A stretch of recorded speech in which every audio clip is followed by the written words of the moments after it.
Hi, everyone. Hello, Patty. Hi, Patty. Have you been gone? Yeah, I went to Hawaii for a couple weeks. Okay, I'm jealous. Was it fun? Beautiful, I bet. We spent the first week with my nephew. He's owns an art gallery and is an artist in Kona. And then we went to Maui and did all the vacation things. Wow, sounds fun. It's great. Your pictures were beautiful. Thank you.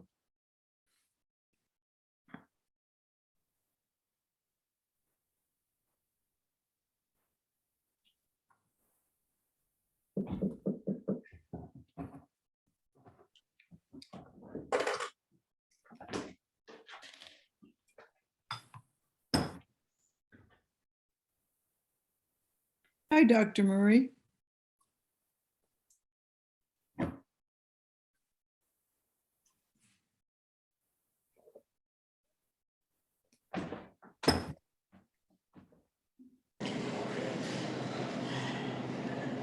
I'm here. I'm just walking around the store in Brookings.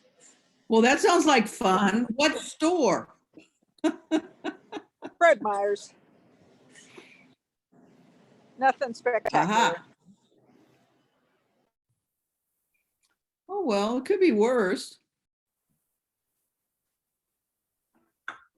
Absolutely.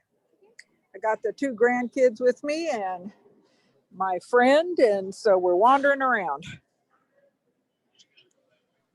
That's great fun.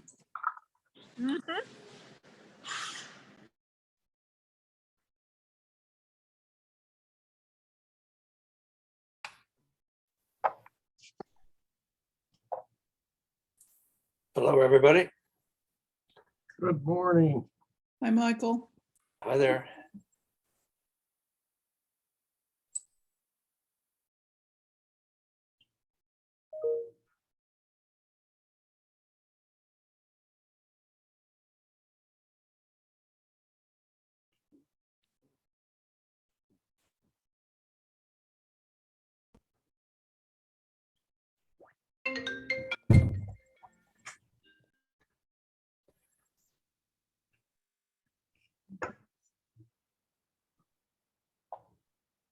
Morning. Morning. Good morning.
Like the guy from next door is out there talking to her about her Mercedes.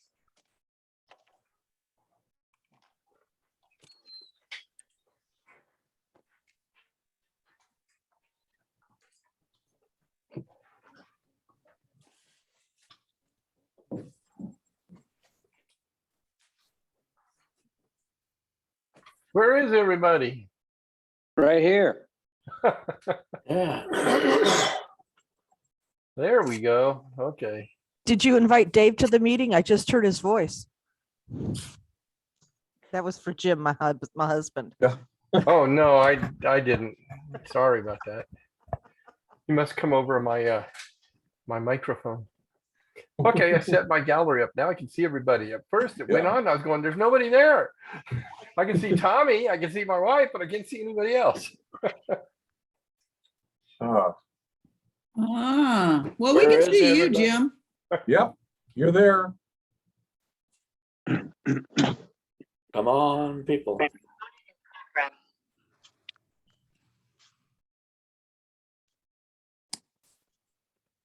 There's James. Well, yeah, I'm here. Yeah.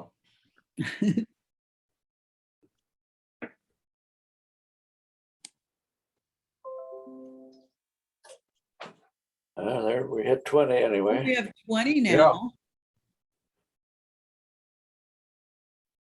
Climbing. Oh, there we got 21 though. Because park and bodies are one PC, so yes. Cindy. Can you hear me, Cindy? Mhm. That last email we got, Uh-huh. giving you a thumbs up, big thumbs up.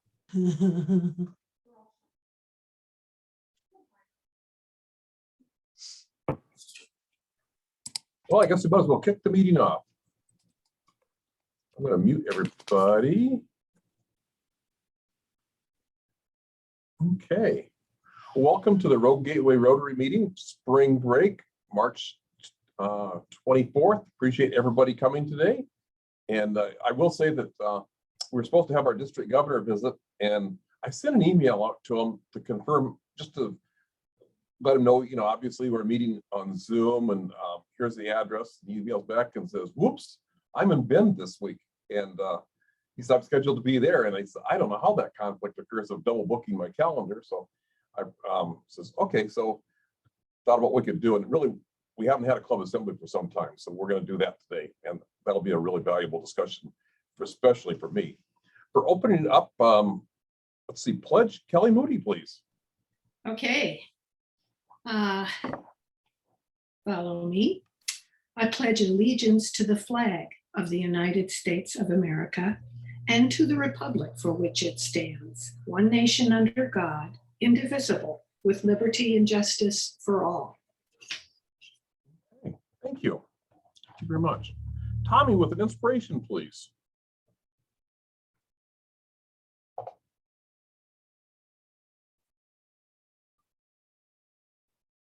She needs to Well. unmute. Tommy, you need to unmute. I didn't realize we were all muted. Sorry. So this is Mother Teresa, and I see somebody dying, I pick him up. I find somebody hungry, I give him food. He can love and be loved. I don't look at his color. I don't look at his religion. I don't look at anything. Every person, whether he is Hindu, Muslim, or Buddhist, he is my brother, my sister. She said in the same, it was in an interview. And then Svetlana Alexievich is an Ukrainian. And she says, my Ukrainian grandmother would tell us amazing stories. She lost her father, and as all children, we would always listen to her stories. I don't remember men in our village after World War II. During the war, 1 out of 4 Belarusians perished, either fighting at the front or with the partisans. After the war, we children lived in a world of women. What I remember most is that women talked about love, not death. Thank you. Thank you. Thank you. For our Rotary Minute today, I thought I would talk about something we haven't talked about in a long time, and it's going to be changing this year, and that's about the district assembly and district conference. And in previous years, our club has participated in, were 2 separate events. And the first one was the district assembly, which was held in Cottage Grove at the Cottage Grove High School. And it was held on a Saturday, and we had pretty good attendance. Usually about 8 to 10 members would go up for the day and learn about Rotary. A lot of more club officers, because they covered activities such as club treasurer, club secretary, incoming president. And in the past couple of years, of course, life has changed, and the district assembly has been virtual. And the district conference is a second event, and that is actually an event in which it's used to celebrate what's going on in the district for that particular Rotary year, And it's a chance for people to opportunities for members to hear some inspiring speakers. And this year they're combining both events. And it'll be what happened is that the Cottage Grove High School, because these events they happen relatively, they have planned for them a long time ago. They were not able to plan for a district assembly in person. And rather than have a Zoom, they decided to combine the district assembly and district conference. And it's going to be April 28th through 30th. And next month, it's going to be held in Corvallis at the Oregon State University. And members are invited. And the Thursday is a golf, strictly is all day fun golf day. On Friday, it's going to be the district assembly. And that'll be the day in which members have an opportunity to learn about Rotary. And then as part of that, they'll have a evening celebration on both Friday and Saturday night. And during the day on Saturday, that'll be the district conference portion in which we'll hear inspiring speakers. I'm planning to go. I don't know if any other members are planning to go, but you're all certainly welcome to join me, as well as the rest of the district up there. I know it's a little bit farther with Corvallis and maybe a little bit more inconvenient because the district assembly is on a Friday versus a Saturday. So whatever it is, if you need any more information on that, please let me know. And I'm happy to help supply that information. Visiting Rotarians and guests, let's see. Bruce Murray is his first posting for membership is taken from a guest to a first posting for membership. And he'll hopefully be joining our club, and we'll have a second posting next week. Welcome. Thank you. Okay, thank you. Everybody else, I think I recognize the member. That's fantastic. Anybody have any guests they would like to introduce that on a phone or something like that? They have somebody that I should be introduced. Okay. The Asante healthcare update.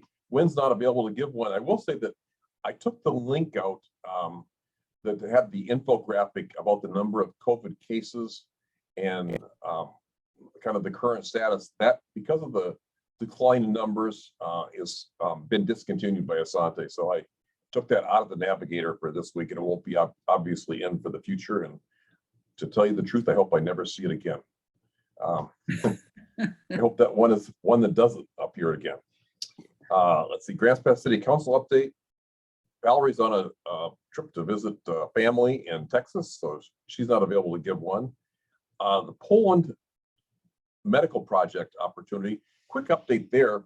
We talked a little bit about this at our board meeting last night.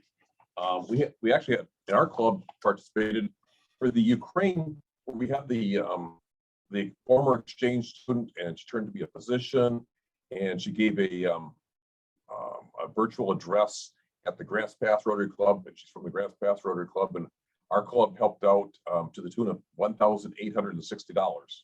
So fantastic job there as far as, and that money will be going to help the individuals and Rotarians. I put a video in the e-navigator this week at the bottom, and it was about some Rotary clubs, and it's a fairly recent one within the past couple of days, about how the in Ukraine, how many packages of aid are coming to help individuals through the works of other Rotary clubs around the world. It was really, really powerful.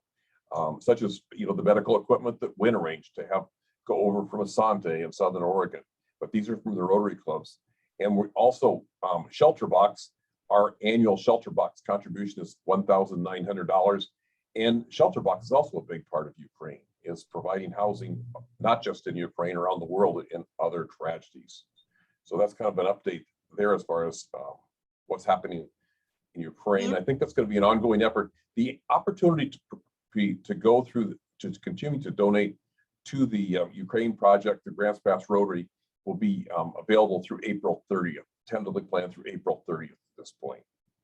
Steve, can I give just a quickie update to you? I talked to Wendy, who I believe is the treasurer for the Grants Pass Club, and she said they've wired $60,000 over for that already. So I thought that was pretty darn impressive number. It is. That is a really impressive number. I mean, the community, and it was interesting. Thanks for bringing that up. There were a number of people that contributed that were not Rotarians in the community as well. I mean, the community of Grants Pass really came together to help out that situation. So $60,000 is a lot of money, and that aid has already, that money's going over there. So, Jody probably know more about this, but wiring money overseas can be a little bit challenging, and so they've got some good systems to do that. But that money has already been over there, and the physician in Poland had already kind of gone out and pre-purchased supplies. One of the challenges that they're having over there is, even with money, being able to buy supplies, because everything's going off the shelf so quickly. The incoming supplies are coming in. Poland is obviously another border country, and I think there's probably some stockpiling of medical supplies going on there, that they're concerned about their own well-being. So their supplies are more restricted. We're all trying to do the most we can, the best way we can. And I certainly want to thank everybody for their opportunity for there. As far as our club fellowship event, we're going to have one on next Thursday on March 31st. It'll be at the Weekend Beer Company at 5:30 p.m. No real agenda other than to have fun. And hopefully we'll have some good weather for that time. We've been having some pretty decent weather the past few days. So hopefully we'll have an opportunity there. So I hope you'll be able to join us. Next meeting on March 31st will be our speakers from the 4 Grants Pass. Our speakers will be the 4 Grants Pass Rotary Club service above, the 4-week speech contest from the students that were the top vote getter in each of the 4 Rotary clubs. And so we have our judges. Our club is going to be the area, and then then we'll select one student among those 4 to go to the district level, and that'll be held in the 20th through probably the 30th, I would say, of April at the district conference. And then those students will present their speeches from each of the areas. So we'll have one student from Grants Pass will present to the district 4-way speech contest, and then there'll be a vote getter there, and it's quite a few $1,000 prizes for the top. So there's an opportunity for students, the opportunity here for them to financially reap some benefit on a club level, and then on an area level, and then finally on a district level. And that's where that will happen there. Porch Fest update. A lot going on there. It's coming along. The signatures have been gathering as far as from the local residents to ask the city to close down the streets on June 18th. There'll be lots of opportunities for club members to participate, and that'll be obviously the day of the event. Because it's a big event as far as when they close down the streets, looking for support from the club members there, as well as the participants, the vendors, all those opportunities. And Doug will keep us informed as far as what that, but if you put June 18th on your calendar for Porch Fest, that will be happening then. Be an opportunity to have some fun. And, I think this Porch Fest could really be kind of an opportunity for the community to come together after 2 years of, during the COVID, and we'll have a chance to do some celebrating. And, we still want to be mindful of the COVID that's out there, because COVID is still a factor in our community. We can say, oh, it's gone away, but in reality, we still have to be aware of that fact. And directly following up to that, on April 7th is going to be our first hybrid meeting, and it's going to be at All Care Health. And Gina Marie's going to be sending out a informational email update. One of the things we'd like to do is to find out, and we know that what may happen at the last minute schedules and that type of thing. And that's one of the benefits of having the hybrid meeting. Will people be able to log on Zoom, or they be able to attend in person? They could actually make that change at the last minute. But we're just kind of getting an idea for the room layout of what that looks like.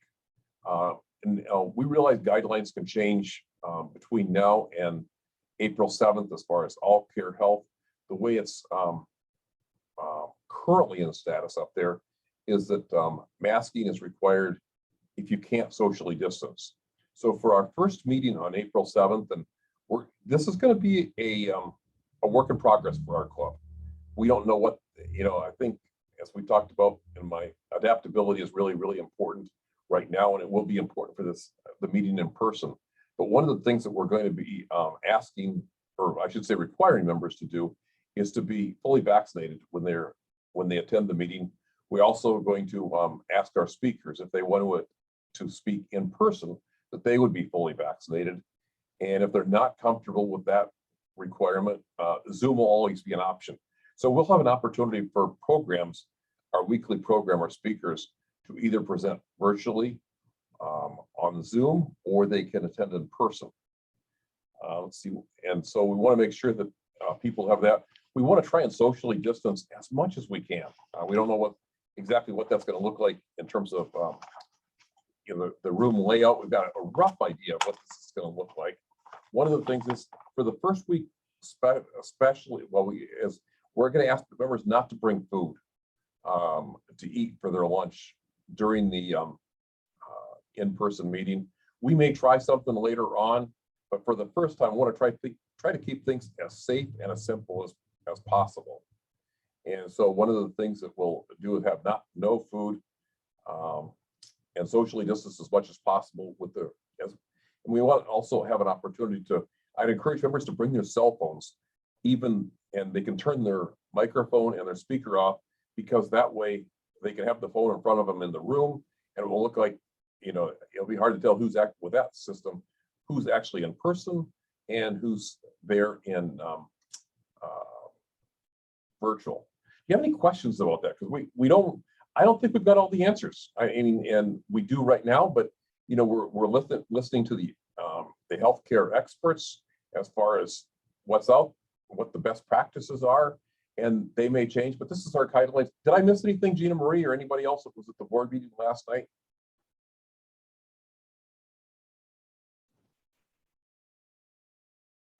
Tommy, I think you need to come off mute if you were. I was gonna say, I think that he covered it pretty well. Yeah, Okay. I was gonna say, Yep, vaccinated, full mask. Does anybody have any questions about what maybe I didn't cover, or the concerns, questions, anything like that? Cindy has a question in the chat. Okay.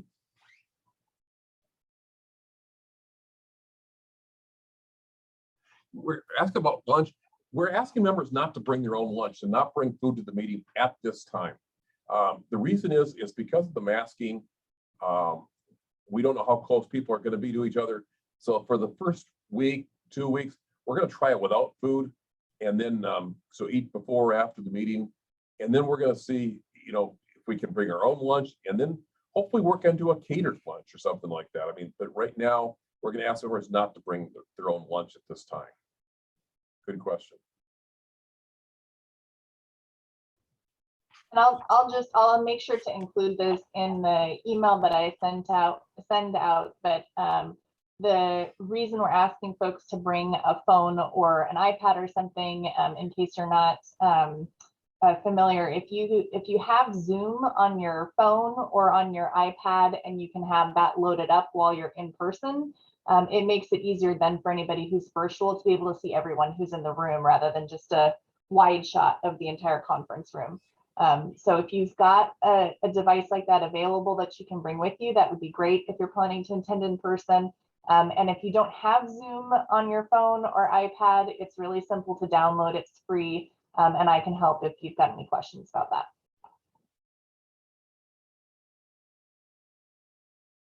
The way it's going to work on the hybrid is, once we move forward with this, is that people will be able to come and go.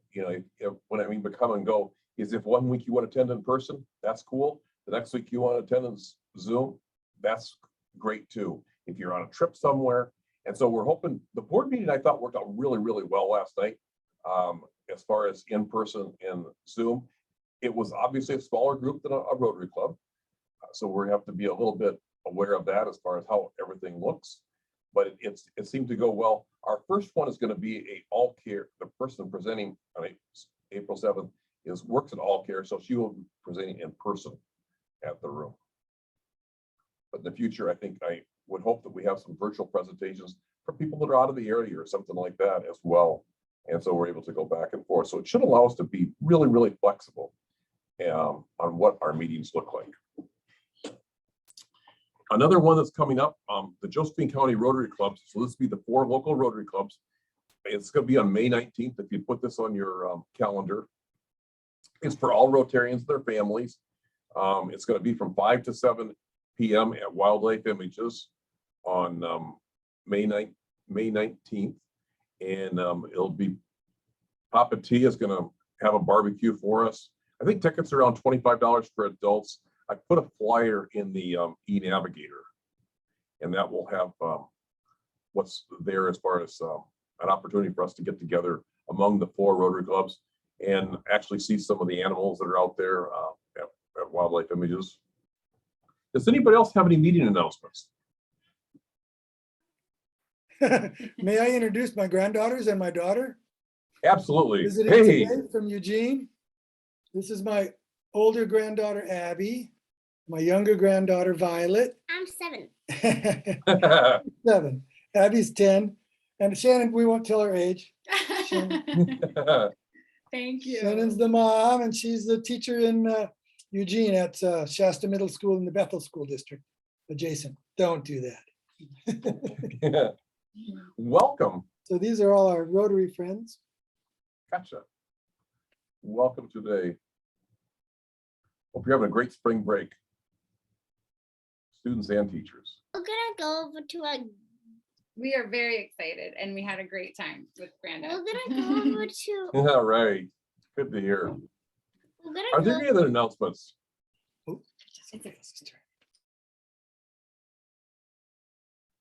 So what I want to talk about is it's really close to, and it's hard to believe, but the Rotary year is 3/4 over. The Rotary year will end on June 30th, and Gina Marie will be taking over on July 1st. And there's one way to look at it, the year is 3/4 over, but that also means that the Rotary year is also still 25% left. And at the end of last year, we had a strategic plan. And the strategic plan was actually for greater than 1 year. It was for up until 2026. And one of the things that about a strategic plan that often happens is you just, and this could be for any organization or business, is that you design the strategic plan and then you never look at it again. And so what I thought today, because of the cancellation, and this could be the world's shortest Rotary meeting, or it could be the world's longest Rotary meeting. And I'm okay with either one. Because one of the things, I got to tell you, at first I thought about canceling the meeting because I have no qualms about canceling a meeting. The last thing I ever want to do is to have a meeting and no purpose to a meeting, because that's just a waste of everybody's time. And I don't like to waste people's times. But I really wanted to use this opportunity because they said, we haven't had a club assembly yet this year. And I would like an opportunity now for us as Rotarians to say, and we actually, as you saw, with Porch Fest is probably our biggest fundraiser. It is our biggest fundraiser of the year. And in terms of financial results, and it really does take an effort. And that's going to happen on June 18th. And there's just a lot of things that are still to happen in this year, in our Rotary year. But also I want to find out, are there other things that we haven't accomplished that we should be accomplishing to make a difference in the world? I mean, if you think about since what's happened since July 1st of this year, how many things have changed, because COVID has made obviously some changes in terms of ups and downs, some tremendous losses in terms of family members that have passed away. That's been a thing that's happened. Ukraine, we never saw that one coming when the Rotary year started, as far as our efforts there and the needs of this around the world, I guess. And so many things, the international, when it comes time for that word of Rotary International, was just is so much more important, I think, than ever. When you see for example, our president over today, I believe, is visiting in Poland and other countries to say, what can we do about getting together? Because, and this is not a political statement, but it's about the efforts of working together of all of us as Rotarians to say, what can we do together to have our own G7 or whatever it is as a club to make a difference? And I want to hear from members today, and as a general discussion between now and the end of the year, what are the things that I'm missing as a club president for the next 3 months? And Gina Marie's on the call to the meeting today as well, as what she should be looking for in her year as club president, with everything that's happening in our world today. Any thoughts from anybody? And I put a copy of the strategic plan download in the navigator. What I'm going to do now is I'm going to share a screen here.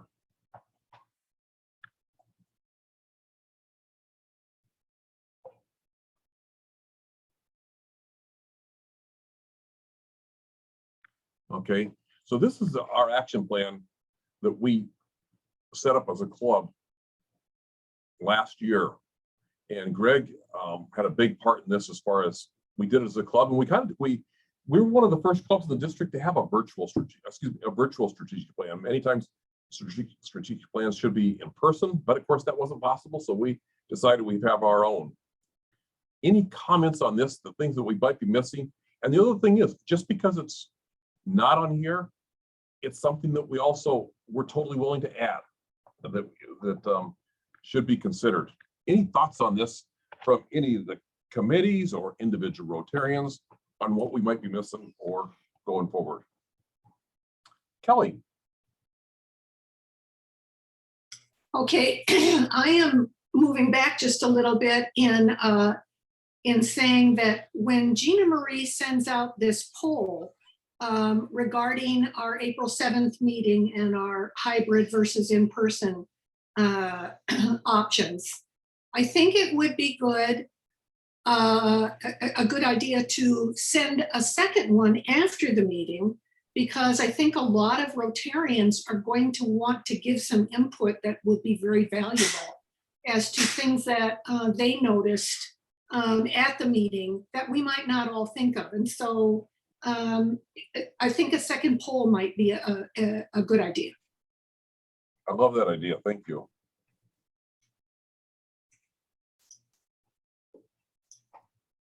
And I will say that's going to be our first meeting, so you'll have to excuse me fumbling around in person. I don't know how that's going to be. I don't know if I can do it actually after so many years, but I'm sure I'll have a few things along the way. But we'll make do. But your suggestion is very, very a good one as far as how we can improve it.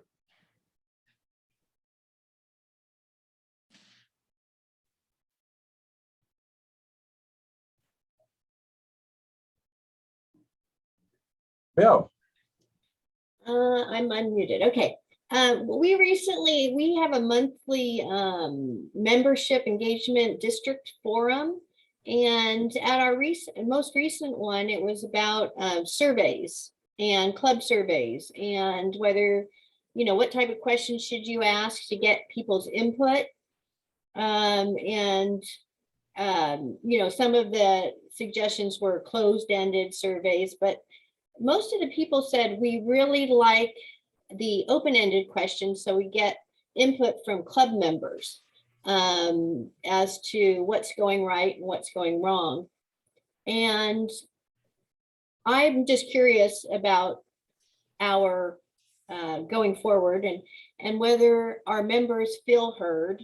I don't know. I don't know if it's a proper time to ask that, but I would like any comment on that. If there was anybody even that thought we should have more surveys, we should like this action plan.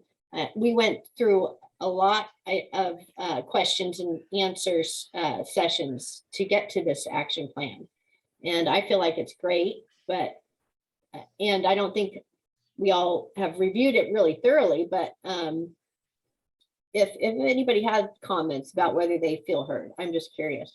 Can I chime in?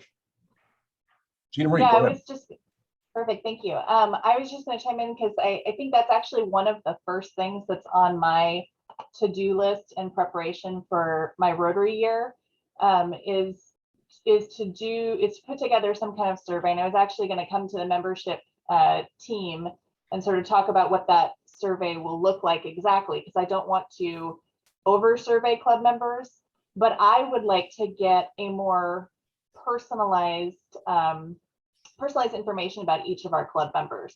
So I think some general questions, kind of about the club in general, but more specifically, I think it would help us to get some more information about our individual club members, what their interests are, how they want to see their involvement in the club on a personal level be, so we have a better sense of who all is in our club, what their interests are, what they would like to be doing, what they would like to see. And so I think that'll give us a good starting place for the new year. So it's certainly something that I'm planning to do, and I hope that we get a good response from our club members, because that's going to obviously give us the information we need to really make this a great, well, it's already a great club, an even better club, and move forward into a great year. Thank you.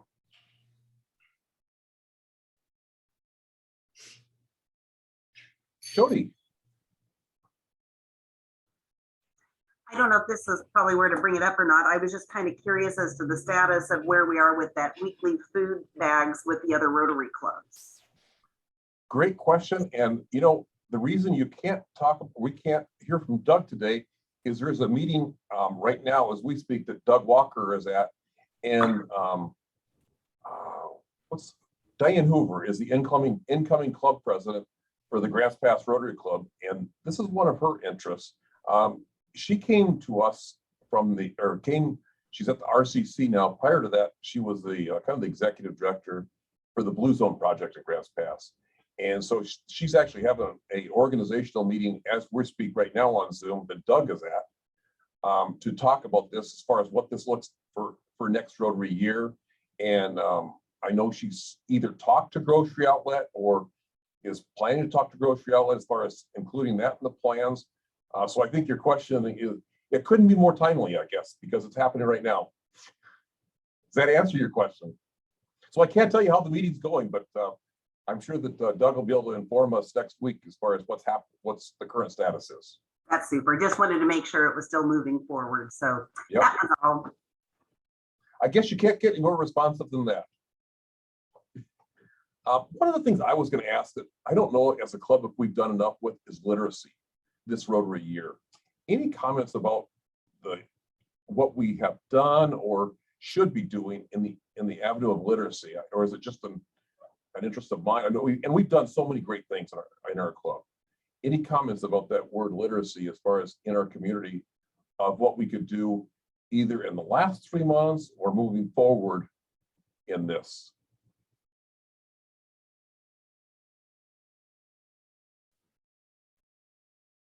I mean, I know we have, the books and stuff that we include with our backpacks, which is fabulous. And Laurel does an unbelievable job locating us great books at great prices.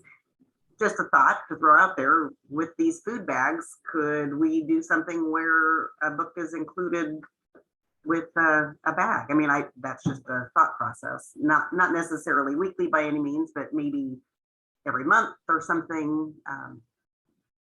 Just maybe another way to get some literature out for kids. Yeah. As you mentioned that, that's a very valid thought. And the other one that our club actually does still help support is in a small way in the formation of it, and actually got it going, was the Dolly Parton book project. Kelly. Okay, because I'm part of that literacy team, I'm going to say that I think we should make a bit of a turn in our ideas with books being included in things. Not that that's not a good thing, but I think what we should be thinking about our libraries, the school libraries, because they're very much in touch with the fact that kids are not reading as much in terms of paper, like books or magazines. They're reading more online. And that can be accommodated, as well as working with the libraries, our Rotaries working with the libraries to help them with resources they might need. And that would access all the populations, whether they be Spanish speaking, Asian speaking, whatever the populations, low level, special ed, whatever. They're going to be more in touch with that. So I would say that that would be a good target for us. That's just my opinion. Okay. Thank you. Asking school librarians. Okay. Janie. So part of the Dolly Parton project, that was hard to say. part of the Dolly Parton project was that, one of the issues is when the books go out, when people move and don't leave forwarding addresses, those books in post offices all over the country are destroyed. And we're talking about hundreds of books. I was able to make, my friend Jason works for the post office, and he was kind enough to grab those that would normally be destroyed, and he brings them to me on a regular basis. So I end up with 2 to 3 crates full of these books. And of course, I have nothing to do with them. So I take them to the library and give them to the library. But really, how many copies of the same book does the library need? So I'm really happy to say to the folks at the library, I'm going to bring you some of what I'm getting back from Jason, and the rest, if somebody here in the club wants to collect them to use for that purpose or another purpose, we have, as far as I'm concerned, we have them available. How many books do you think are you talking about in a month, would you say, Janie? Because it's just Jason doing it when he has time, it's hard to say, but these crates, I would say of some copies of the book, there might be 15 or 20 copies of the book, and there may be 10, so maybe like 150, 200 books is what I'm talking about. In a month? Roughly? No, I'd say every 2 or 3 months. Okay. So maybe 100 a month if you figured it all out. Yeah. Does anybody else have any ideas of what might be good uses for those books? That's quite a few books per month to distribute. And that would be 0 to 5, would you say? Would you say that's right, Janie? Ages 0 to 5? Oh, yeah. Whatever the Dolly Parton thing is. Yeah, I think that is Dolly Parton. Yeah, so yeah. Okay. Margaret? I was thinking, well, that would be a good time to donate them to the school libraries. That's exactly what I was, yeah. And also maybe somebody could contact the Dolly Parton Foundation and tell them what's happening to their books. I think they know. Oh, they do. I think they're aware, and I think they sort of encourage somebody who's got an in with the post office, but I think, yeah, it's a post office thing, and they're like, we're too busy to deal with this. We're trashing them with all the, and just as a point of interest, they send out free samples of infant formula to these same people, and the post office ends up with hundreds of these containers of infant formula, and those also get thrown in the garbage. Don't you think the Siskiyou clinic could use those? So I think I don't know if it's an issue of they won't take them because they're afraid they don't know who's had their hands on them, but I think they're wrapped like in plastic. So I don't know. Yeah. Anyway. What a waste. We could send them Good to thought. Ukraine. Yeah. Yeah. Kirk, you had a comment or question?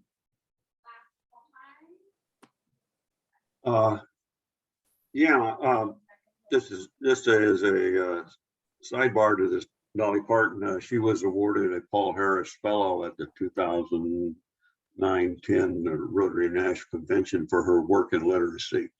My comment is that when I was in the Del Norte Sunrise Club, we worked with the library for reading and helping language as English as a second language for 3rd and 4th graders. And we would go out, they would go, meet at the library, and there would be books for the children to read, and then Rotarian would be there to help them with the language. Is there something like that here? How about Kelly? Yeah. Can I? We do at the library, they do a really great job working with kids with different language.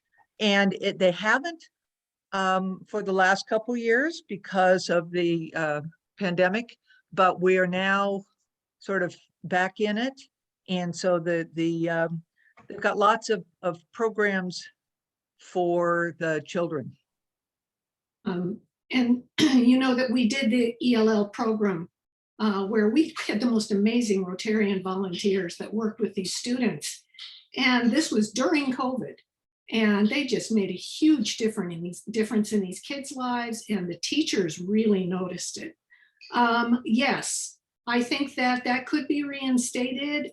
I've had Jorge Padilla, who is the ELL coordinator, one of the coordinators for the district, has really asked to get these district Rotarians back in the district office, and you have to get a volunteer check at the district office. You have to go through a few hoops to make sure that you're not a criminal.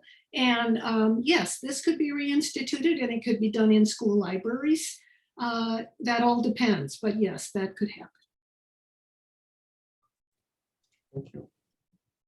You know, I know Allendale School where Christy teaches, and I think one of the other schools is looking at getting the same thing, and there may be others in the community, but they have like vending machine, book vending machine that the students have access to. It was a new purchase through PTA last year at Allendale, and they have books of different ages. So it's like a candy machine, but it's got books in it. And the students don't need money they need a token to actually to get the book. And the teachers then, if the students do something to get rewarded, whatever, and they're pretty they're pretty liberal on the use of these tokens. And the students put a token in, and then they can pull the lever, and a book pops out that they can then take home. And is a pretty cool machine.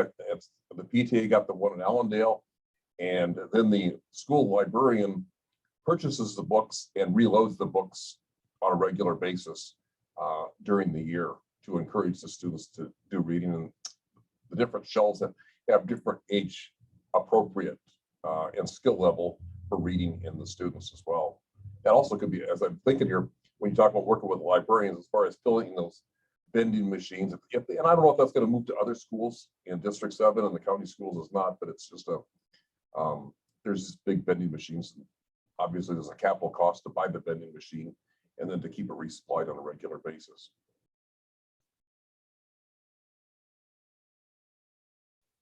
Jolene's hand's up, but you probably can't tell because her background. Thank you. Jolene, I can't. Hi, Jolene. Hi, well, I tried to put my head over to that background so you could see the hand. It worked on my screen, but probably not on yours. Has anybody thought about? I think you're unmuted, but we can't hear you. I can hear Jolene. I can hear her. I'm unmuted. And I can hear. If I put my microphone closer to my mouth, does that help? I think we can hear you. Okay. With the books and the libraries, what about the outlying libraries like up at Wolf Creek and places like that are pretty limited in what they get? Those may be a good source to take the books to. And with the baby formula, I also know that like the Pregnancy Care Center, that would be a good source for them because they're always looking for donations for baby clothing and baby stuff and baby foods. And so that may be another area to use, would be those two places. Thank you. And I'll just say, I assume that books given to the library are distributed to all the branches, Jolene. I'm guessing the library takes care of that. Yeah. But we also want to consider the outlying libraries as well, just for other things as well too. We don't want to, and Kate's always good. Kate Dwyer, who's an honorary member of our club, is always good about keeping the Illinois Valley Club especially, but also the other outlying libraries aware of their continued needs.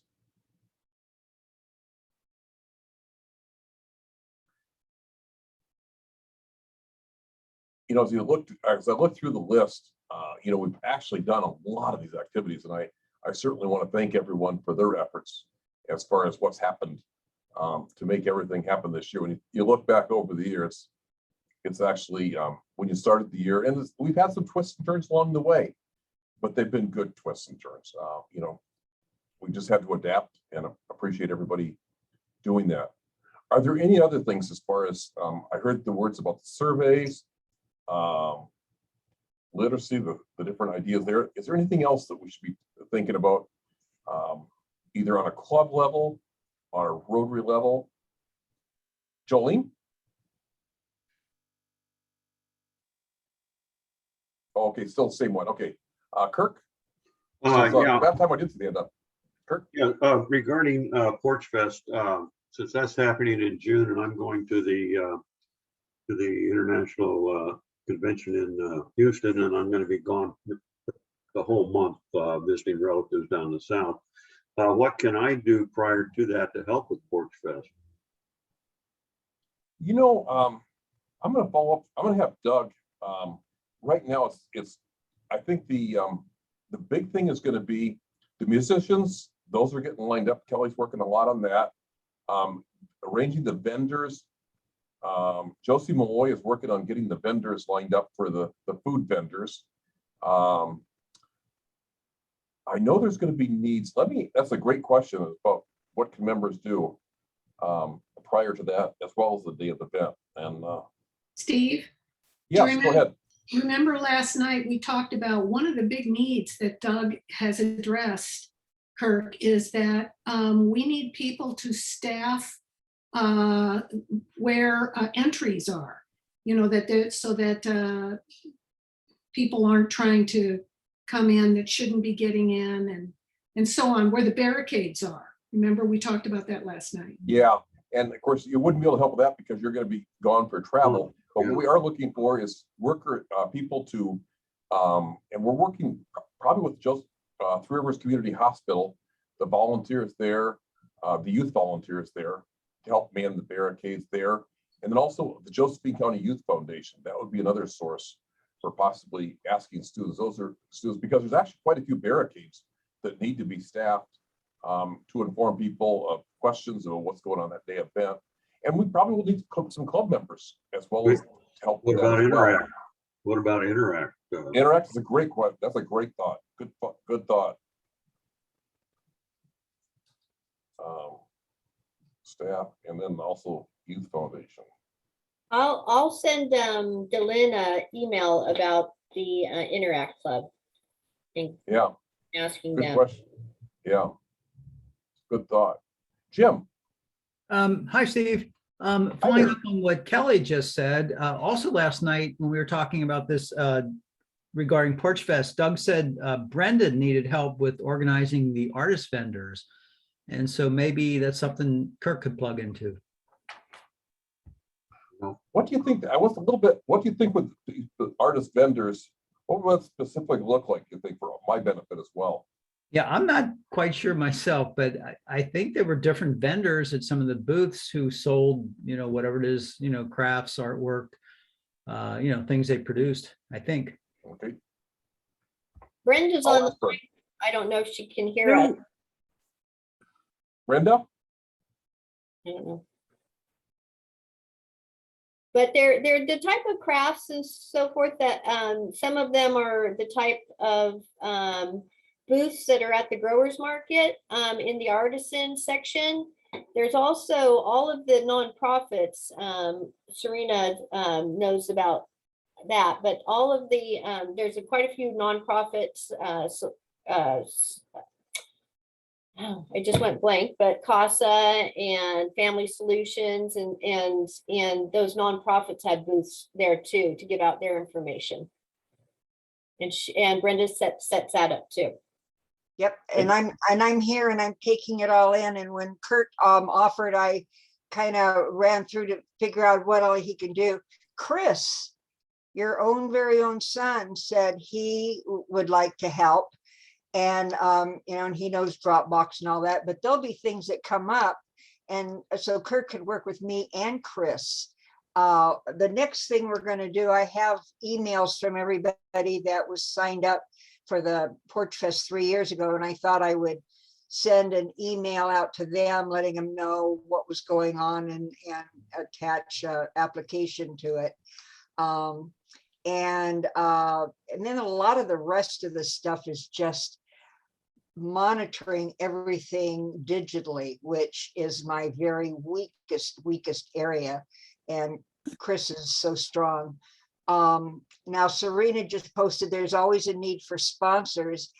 And if I don't know how things are going with the prizes that we normally give, but that's a good task that needs to be done prior to Porch Fest. And since you live with Doug, Bev, maybe you know where that stands right now. You know, I think as far as sponsors, you mean the people that are, yeah, the business sponsors. Patty Hansen is our person that will know the most about that. I think her and Dawn are in a group to get that fundraising done. So she might have an update. Yeah, I can give you an update. We've set a target of 20,000, but we've identified about 22,000 by sponsor. And we've already got a commit for, let me just look at that. We've already got a commit for 10,850, and we've already received 3,100. So we're doing pretty well. And the team consists of Deb Amin, Don, and Patty Toronto. So we're just going to company sponsors, and we're looking for individual donors if people want to give a couple $100. We are not doing a raffle. Oh, okay. Okay. Is there a reason for that? Not that I'm questioning your decision, but it's a lot of work and smaller return. I mean, I think we made like $2,000 at the last raffle, but that took a lot of time and effort. If I could join in, this is Debbie. In fundraising terms, there's not enough bang for the buck. Yeah. But if you got extra bang, if we got extra bang, we could go for it. But yeah, no, I understand. But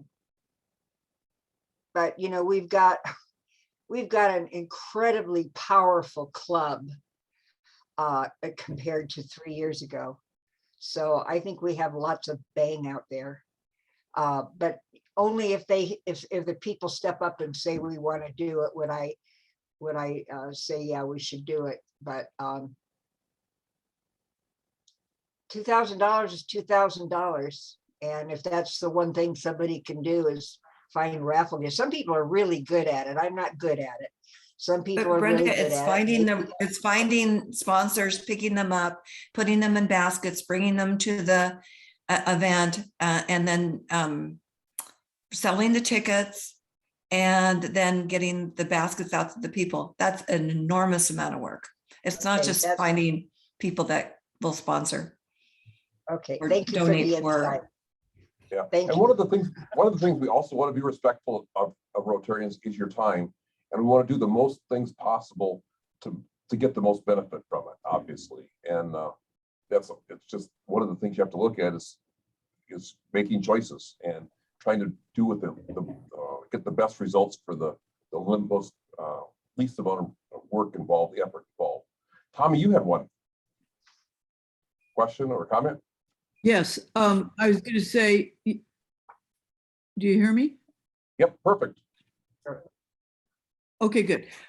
Brenda, I'm happy if you want to find some artist people. What they typically have is like a few paintings on, easels, and maybe somebody puts their ceramics out or whatever, but I could put some sort of an information or poster at Gallery 1, and we can send it out to all of our artists there and talk to the museum folks also, if you would like.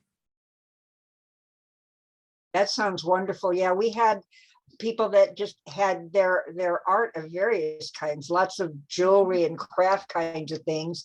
People that took it a step further and had greeting cards with their art on it. And people that crocheted things at home. Also, it's quite interesting to have the nonprofits with their booths. So I'd like to make sure we have all of them covered too. I'm going to be notifying all the ones that did it 3 years ago, but they may not be selling anything, they may not be giving us any money, but I think they do a whole lot for uniting and integrating the community in the most positive way. Well, I think it's great because you got to walk sometimes half a block or something to the next music. So, you know, if you can see some artwork or some nonprofit or whatever, I think that all helps. Oh yeah, it's wonderful. Yeah. So yeah, anything we can get, I'm gonna pull the ones that have been there. And I think we did something like what you were suggesting. I don't know if it was at the Gallery 1, but we did send information out to various artists in the community and inviting them. So thank you. rocks, there's a lot of people that work with rocks that were there. And it seems like So Brenda, just let me know what you want me to do. We can do that offline and everybody just put the word out. That would help. Thank you. You bet. Jim, is your hand still up or is it? Sorry, I forgot to take it down. Okay, good, no problem. Boom, there you go. Looks like you've addressed everybody that are there. Okay. Well, thank you for everybody on that good discussion. We really appreciate everybody's input there. Okay. So let's see, Kelly, do you want to take us on to Sergeant at Arms, please? Okay, can everybody hear me? Well, I decided I'm taking over today. Dawn asked me to be Sergeant at Arms, and I said, can I tell jokes? And she said, well, of course. So I thought I would do a few categories of jokes, starting first with daylight savings time, because that's been a controversial issue. And so here's how it's been explained. When told the reason for daylight savings time, the old Indian said, only a papoose would believe that you could cut a foot off the top of a blanket, sew it onto the bottom, and then have a longer blanket. Now I'm moving on to St. Pat's, which for some of us lasts the entire month of March, myself included. And there was a beer convention in town, and all of the CEOs from the beer companies are there. During a break between seminars, a few of them went down to the hotel bar for a beer. The Anheuser-Busch CEO says to the bartender, well, I'll have a Budweiser, the king of beers. And he takes his drink and he sits at the table. And now the Coors CEO goes up and says, I'll have a Coors brewed with pure Rocky Mountain spring water. And he joins the other CEOs. The Heineken CEO says, well, I'll have a Heineken lager beer at its best. And he too sits at the table. Next comes the Guinness CEO, and he says to the bartender, I'll have me a glass of water, please. And he joins the others. Well, the other three CEOs looked at him puzzled, and then one of them inquired, you're drinking water? And he says, yes, if you three aren't drinking beer, then neither am I. And last but not least, I thought I'd bring in spring. But I had to keep a little bit of Ireland in it. An Irish priest was transferred to Texas, Father O'Malley. He rose from his bed one morning on a fine early spring day in his new West Texas mission parish. He walked to the window of his bedroom to get a deep breath of the beautiful day outside. He then noticed that there was a jackass lying dead in the middle of the front lawn. So he promptly called the local police station. And the conversation went something like this. Good morning, this is Sergeant Jones. How may I help you? And the best of the day to yourself. This is Father O'Malley at St. Anne's Catholic Church. There's a jackass lying dead in the front lawn, and would you be so kind as to send a couple of your lads over to take care of the matter? Well, Sergeant Jones, considering himself to be quite a wit and recognizing that foreign accent, thought he'd have a little fun with the good father. So he replied, "Well, now, father, it was always my impression that you took care of the last rites." There was a dead silence on the line for a moment. And then Father O'Malley came back and said, "Aye, 'tis certainly true, but we're obliged to notify the next of kin first, which is the reason for me call." And there you go. Time for some happy and sad bucks. Put up your hands if you'd be ready. Looks like Brenda's got her hand up. You're muted, me dear. I forgot to take it down. I'm sorry. Okay. Well, you know what? I will, I'll give a happy $10 for the incredible camp I just finished up yesterday, where we were, it's an on-ramp camp to teach young people all of the opportunities out there for jobs and or careers in managing natural resources. And we had such a beautiful, incredible time. So $10 for that, and I will take my hand down. Thank you. Next, Debbie. You're muted, me dear. Boy, sometimes I just can't quite poke it.